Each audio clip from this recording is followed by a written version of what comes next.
శ్రీ గణేశాయ నమః. శ్రీ జ్ఞానసరస్వత్యై నమః.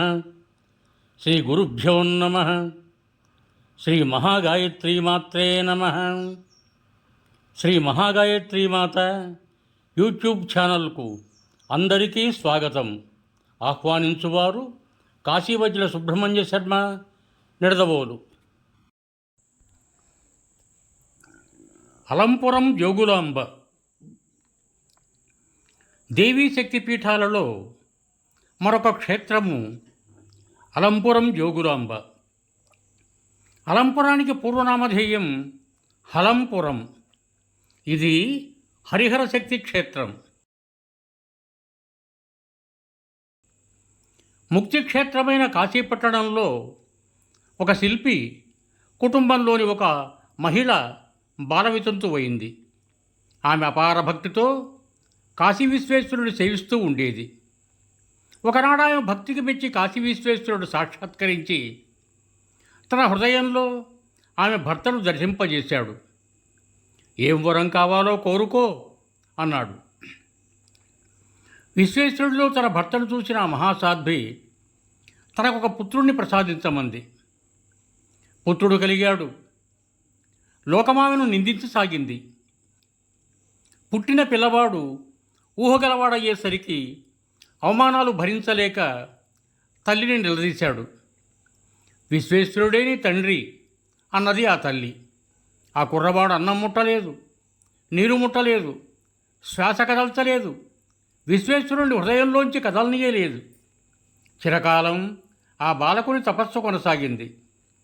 ఒకనాడు విశ్వేశ్వరుడు ప్రత్యక్షమై కుర్రవాణ్ణి ఓదార్చి ఇలా బోధించాడు. నాయనా, నీవు చేయవలసిన మహత్తర కృత్యం ఒకటున్నది. నీవు ఇక్కడి నుండి బయలుదేరి శ్రీశైలానికి పశ్చిమద్వారమైన హలంపురానికి వెళ్ళు. అది దక్షిణ కాశీ. ఎందుకంటావా? ఇక్కడ కాశీలో ఉత్తరవాహిని గంగ ఉన్నట్టే అక్కడ హలంపురంలో ఉత్తరవాహిని తుంగభద్ర ఉంది. ఇక్కడ కాశీకి అటు ఇటు వరుణ అసీ నదులు ఉన్నట్లే అక్కడ హలంపురానికి అటు ఇటు వేదవతి, తుంగభద్ర, కృష్ణా సంగమం ఉంది. ఇక్కడ 18 తీర్థాలు, 64 స్నానఘట్టాలు ఉన్నట్లే అక్కడ ఉన్నాయి. ఇక్కడ నేను విశాలాక్షిదేవితో ఉన్నట్టే అక్కడ బాలబ్రహ్మేశ్వరుడు, జోగులాంబ ఉన్నారు. ఈ జోగులాంబ అనాది శక్తి పీఠాలలో ఒకటి. కాశీలో లాగానే తుంగభద్రా నదీ తీరంలో అనాదిగా మహర్షులు కోటిలింగాలను ప్రతిష్ఠించారు. నా అంశతో జన్మించిన జమదగ్ని మహర్షి జోగులాంబ అంశతో జన్మించిన రేణుకాదేవిని వివాహమాడి హలంపురంలో నా సన్నిధిలో తపస్సు చేస్తూ ఉండేవాడు. మహాపతివ్రతైన రేణుకాదేవి రోజు తుంగభద్రలో స్నానం చేసి అక్కడి ఇసుకతో కుండ చేసి దానితో నీళ్లు తెచ్చి పరిసేవ చేసేది. ఒకరోజు గంధర్వ దంపతులు నదిలో స్నానం చేస్తుండగా రేణుకాదేవి చూసి వారి ఐశ్వర్యానికి ఆశ్చర్యపోయి అలా చూస్తూ ఉండిపోయి ఆలస్యంగా ఇంటికి వెళ్ళింది. ఇంటికి వెళ్ళేసరికి భర్త ఉగ్రరూపుడై ఉన్నాడు. కుండ తయారు చేయటంలో ఆలస్యం ఎందుకు జరిగిందో ఆయన గ్రహించాడు. ఆగ్రహంతో పుత్రుడు పిలిచి ఈమె తల నరికివేయండి అన్నాడు. మొదటి 4 దానికి అంగీకరించలేదు. ముని మరింత మహోగ్ధుడై 5వ పుత్రుడైన పరశురాముణ్ణి పిలిచి తల్లిని, అన్నలను కూడా నరికివేయి అన్నాడు. మహామేధావి అయిన పరశురాముడు అరక్షణం ఆలోచించి కన్ను మూసి కన్ను తెరిచే లోపల 5 తలలు నరికేశాడు. కోపం చల్లారిన తరువాత జమదగ్ని మహర్షి కొడుకును కావలించుకొని ఇష్టం వచ్చిన వరం కోరుకో అన్నాడు. నా అన్నలను, నా తల్లిని బ్రతికించు, జరిగిన సంఘటనలు వారికి గుర్తు లేకుండా చెయ్యన్నాడు పరశురాముడు. జమదగ్ని పరశురాముడి తెలివితేటలకు ఆశ్చర్యపోతూ తథాస్తు అన్నాడు. అన్నలు బ్రతికారు. రేణుకాదేవి శిరస్సు కుండలు చేసే వారి చేతిలో ఉంది. వారంతకుముందు నుంచే ఆమెను తమకు మాతృమూర్తిగా భావిస్తున్నారు కనుక తెగిన రేణుకాదేవి తల వెళ్ళి వారి చేతిలో పడ్డది. మళ్ళీ బ్రతికినా సరే ఆ తల వెనక్కి రావటం లేదు. ఇది గమనించిన యమదగ్ని మహర్షి రేణుకాదేవి బాలబ్రహ్మేశ్వర స్వామికి ఎడం వైపున భూదేవిగా ప్రతిష్ఠించాడు. ఆ తరువాత తుంగభద్ర కృష్ణానది సంగమ స్థానంలో పరశురాముడు సంగమేశ్వర ప్రతిష్టాపన చేసి అక్కడ పిండ ప్రదానాలు చేశాడు. అప్పటి నుంచి హలంపురానికి పరశురామ క్షేత్రం అనే ప్రసిద్ధి కూడా వచ్చింది. బాలభక్త, నీవు ఆ క్షేత్రాన్ని ఉద్ధరించడానికి జన్మించావు. నామరూపాలు లేకుండా శిథిలమైపోయి ఉన్న అక్కడ దేవతామూర్తులకు నీవు వినూత్న మందిర కల్పన చేసి కలియుగ భక్తులకు ఉపకారం చేయవలసి ఉంది. రేణుకాదేవి ఇసుకతో కుండ చేసిన రసవిద్యను, దానికంటే మహత్తరమైన బంగారం తయారు చేసే పరుసవేది విద్యను కూడా నేను నీకు అనుగ్రహిస్తున్నాను. నీవు నిర్మించే హలంపురం క్షేత్రంలో నివసించే వారికి శ్రీశైల శిఖర దర్శనం కన్నా, కాశీ మరణం కన్నా అధికమైన ఫలాన్ని నేను అనుగ్రహిస్తున్నాను. ఈ విధంగా కాశీ విశ్వేశ్వరుడు చేసిన మహోత్తర ఉపదేశం వల్ల ఆ బాలభక్తుడు సిద్ధుడై తల్లిని వెంటబెట్టుకొని దక్షిణ దిక్కుగా బయలుదేరాడు. అతడి పట్టుదల వల్ల చూస్తుండగానే ఆకాశాన్నంటే గోపురాలతో ఆలయ సమూహాలు గుత్తులు గుత్తులుగా వెలిశాయి.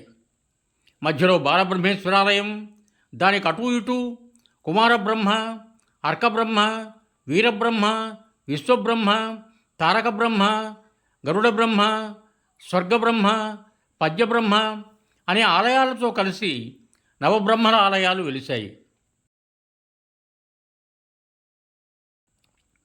బాలబ్రహ్మేశ్వరానికి ఎదురుగా ఒక మంటపంలో 4 శిరస్సులతో చతుర్ముఖ బ్రహ్మని స్థాపించాడు.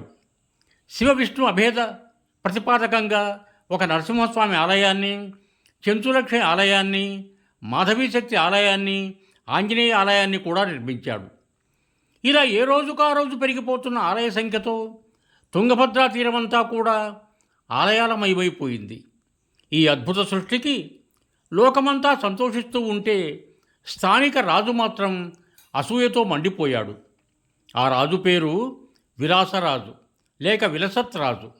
విలాసపరుడు, నాస్తికుడు. అతడు రససిద్ధుడి స్వర్ణసిద్ధిని తెలుసుకొని సైన్యంతో వచ్చి ముట్టడించి రససిద్ధుడిని బంధించాడు. రాళ్లను బంగారం చేసే రసాన్ని ఇమ్మని నిర్బంధించాడు. రససిద్ధుడు దానికి నిరాకరించగా ఆగ్రహించి ఆలయాలను కూలగొట్టసాగాడు. రససిద్ధుడు మహోగ్రుడై రాజును తీవ్రంగా శపించాడు. శాపఫలంగా ఆ రాజు అతి త్వరలోనే రాజ్యభ్రష్టుడై అడవిల్లోకి పారిపోయి ముష్టివాడుగా జీవించసాగాడు. ఆ అడవిలో ఒక వేటగాడితో జింక యొక్క సత్యసంధతను చూచి తెలియని ఒక అద్భుతమైన మార్పు వచ్చిన ఆ రాజు ఆ లేడీకి మోకరిల్లి తన పాపాలకు ప్రాయశ్చిత్తం చెప్పమని ప్రాధేయపడ్డాడు. ఆ జింక ఇలా చెప్పింది: రాజా, ఆ బాలబ్రహ్మేశ్వరుణ్ణి సేవించు. కూలగొట్టిన ఆలయాలను చేతనైనంత వరకు స్వయంగా బాగు చేయించు. అలా చేస్తే నీకు కాలం కలిసి వచ్చి నీ రాజ్యం వస్తుంది.